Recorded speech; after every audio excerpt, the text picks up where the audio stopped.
Hola, ¿qué tal? Buenos días, buenas tardes, buenas noches, en el horario en que nos estén viendo otra vez aquí conversando en Forspa. Hoy vamos a hablar de una etapa muy bonita de nuestro país y ya se acercan el mes de septiembre, entonces vamos a hablar un poquito de la independencia de México. Vamos a hablar en la etapa del inicio de la independencia de México y un poquito de la consumición. Para hablar de la historia, que es muy bonita, hay que ponerse en el contexto de la época para poderla entender, porque a la vista de los ojos actuales pudiera haber cosas que se pueden interpretar de esta manera. ¿Por qué hablamos de la independencia de México? Porque en el contexto de la época ya llevábamos 300 años de haber sido invadidos por el Imperio Español. Fíjense cómo lo dije, no dije la conquista, porque a final de cuentas no nos conquistaron, somos un México independiente, pero lo que sí fue una invasión en ese entonces del continente descubierto por Cristóbal Colón, yéndonos un poquito más atrás, que a final de cuentas también pues podemos decir desde el punto de vista de nosotros originarios, nativos aquí de este continente, pues ¿qué nos vinieron a descubrir si ya estábamos nosotros? Entonces podría decirse que pues descubrieron que existíamos y así como nosotros también descubrimos que existían también más gente diferente a nuestra. Estuvieron aquí por 300 años y haciendo de las suyas, se cambió la estructura sociopolítica del ese entonces aquí de esta zona y se empezó a formar lo que en su momento se llamó la Nueva España. Porque México como país no existía y tampoco existía como Nueva España, sino eran reinitos, estaban los aztecas, estaban los tlaxcaltecas, estaban los mayas, estoy hablando de los fuertes, de las culturas fuertes, que prevalecieron en la llegada de los españoles aquí a estas tierras. Estaban los mayas, estaban los totonacas, estaban los tarascos, estaban los chichimecas, estaban los huastecos, en fin, eran naciones. Y antes de esto, pues eran naciones sojuzgadas por los mexicas. Entonces había pago de tributos, había mucha explotación. Entonces todas las demás etnias que mencioné estaban sometidas bajo ese yugo que imponían tributos muy altos, ¿sí? Se habla de las grandezas del pueblo mexica, pero también tenía lo suyo, ¿verdad? Estaban muy sometidos. ¿Cómo llegaron los españoles por acá? Pues para lo que hoy fue Veracruz no existía, de hecho no llegaron ahí, llegaron con sus carabelas a la zona donde está en La Antigua, así se llama el lugar, La Antigua, porque ahí está el río. Entonces por ahí entró Hernán Cortés y sus huestes y por ahí se asentaron. Posteriormente buscaron la zona donde fundar una ciudad para seguir las normas y leyes para la construcción de una nación por acá, a formar un ayuntamiento, iglesias y etcétera. Bueno, pero llegaron aquí a llegaron aquí a La Antigua y adelantito de La Antigua está Zempoala, donde Zempoala eran totonacos, y ahí fue el primer encuentro que hubo entre españoles y los nativos de aquí, el país. Y ahí de lo que les estoy platicando, realmente me gusta mucho leer la historia.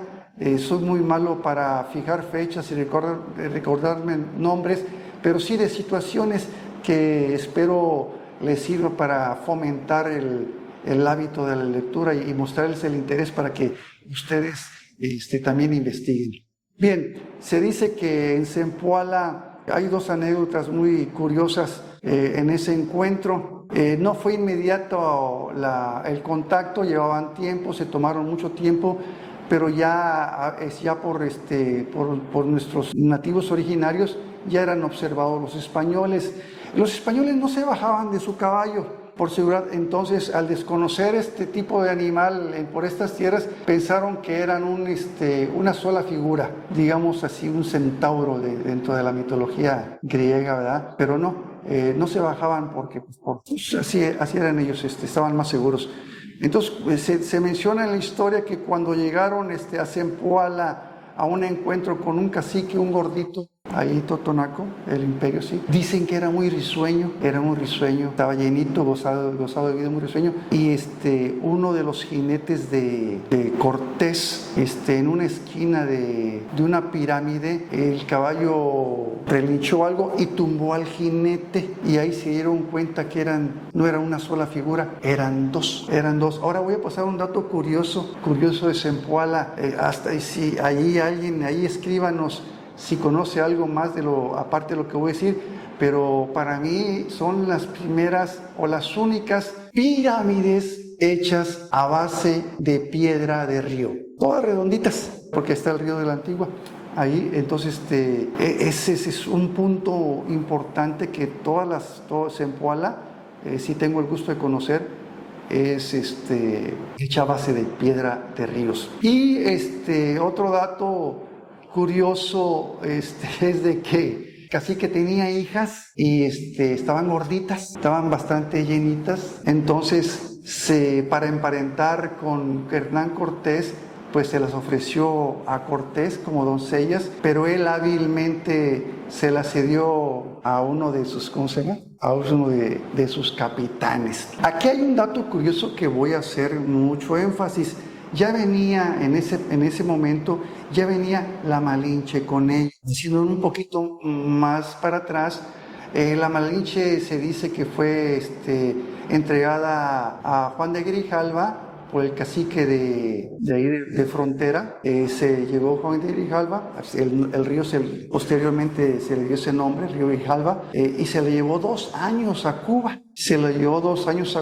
Como doncella, aparte más.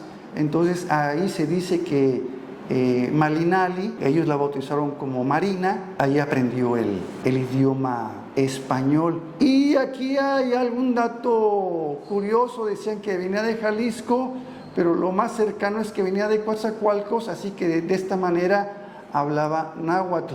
Entonces, tanto Grijalva como Cortés traían un intérprete maya, porque pues, obviamente de lo que es Comalcalco para la península de Yucatán es el idioma que se hablaba.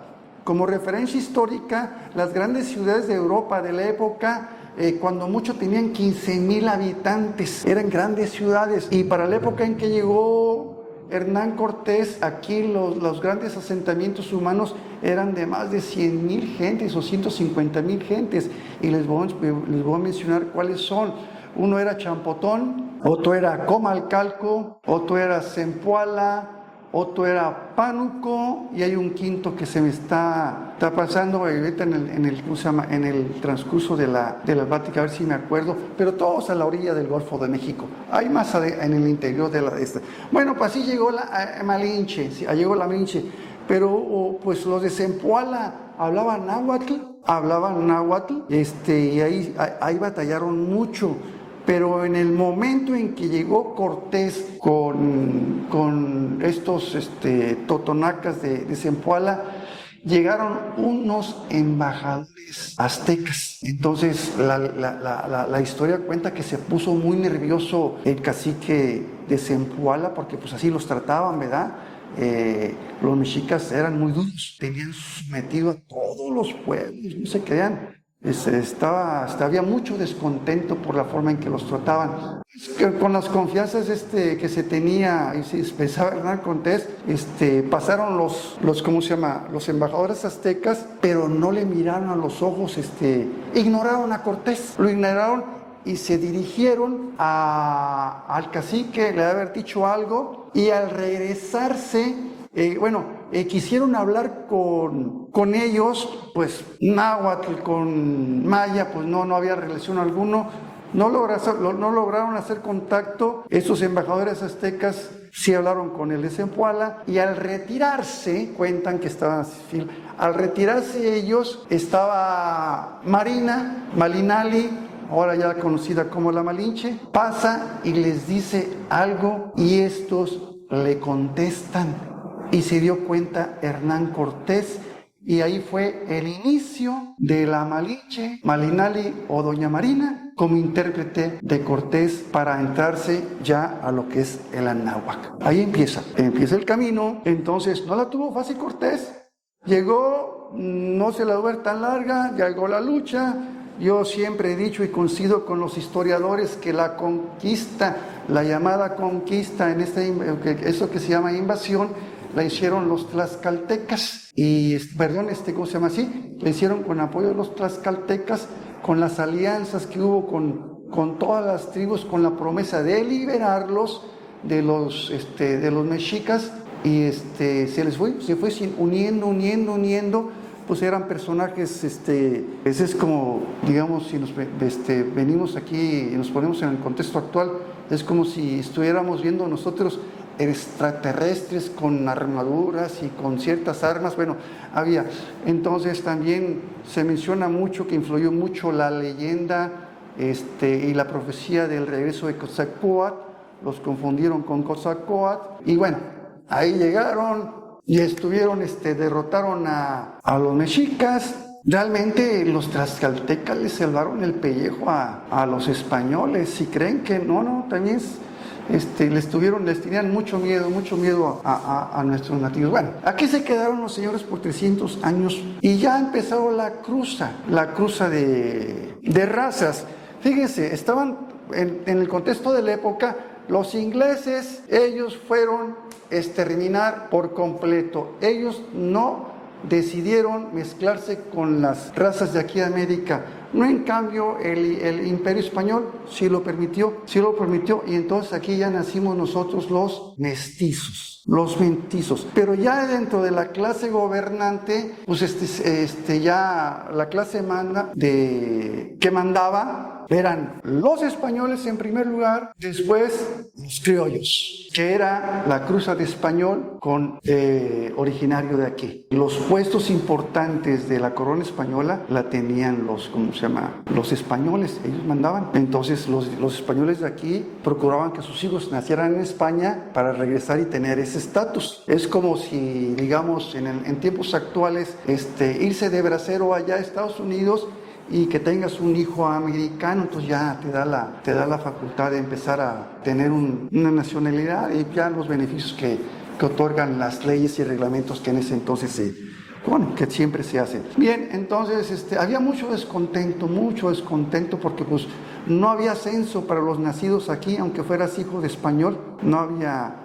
Y había también muchos, nos clasificaron, ahí empezó el clasismo, ahí empezó el racismo, español con aborigen con negro mulato, sampo, mulato, empezó la clasificación ahí, está muy marcada y pues fueron 300 años diciéndonos así. Imagínense cómo todavía la seguimos arrastrando, a pesar que ya llevamos de 500 años viviendo por acá y 200 años de ser país soberano. ¿Cómo decidieron iniciar una independencia los de aquí, los que estaban aquí?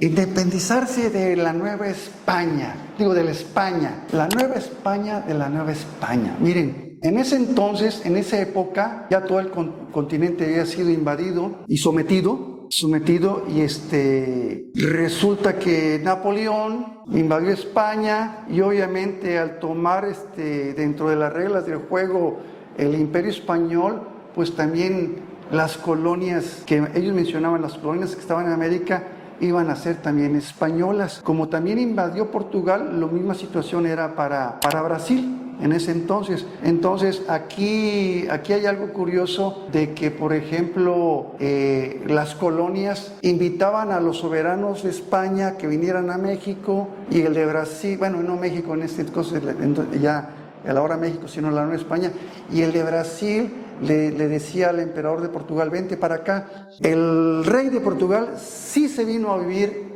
a Brasil, y el rey de España en ese entonces, preso por Napoleón, que era Fernando VII, no quiso venir para acá. Entonces aquí ya, para no estar bajo el dominio político y sometidos bajo el imperio francés, pues tramaron independizarse todas las colonias de América.